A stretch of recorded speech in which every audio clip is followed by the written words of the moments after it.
உண்மை தோற்குமா? எப்பொழுதுமே தோற்காது. தோற்கிற மாதிரி வேணா நம்பிக்கை இல்லாதவர்களுக்கு தெரியலாமே தவிர உண்மை தோற்காது. உண்மைய பாதி நம்பி பாதி நம்பாம இருந்தா அவங்களுக்கு தான் தோற்று விட்டதாக தோணும். அதுக்கு உண்மையே தோற்றுச்சுன்னு அர்த்தங்களா? இல்லவே இல்லை. உண்மையை முழுமையாக நம்பினால் வாழ்க்கையில் தோல்வியே கிடையாது.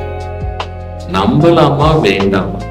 50% உண்மை 50% பொய்யா இருந்துச்சுன்னா எப்படி நம் வாழ்க்கையில் ஜெயிக்க முடியும்?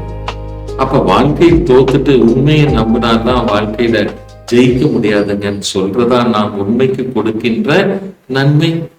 உண்மைக்கு செய்யும் நன்மை அதுவா? இல்லவே இல்லைங்க.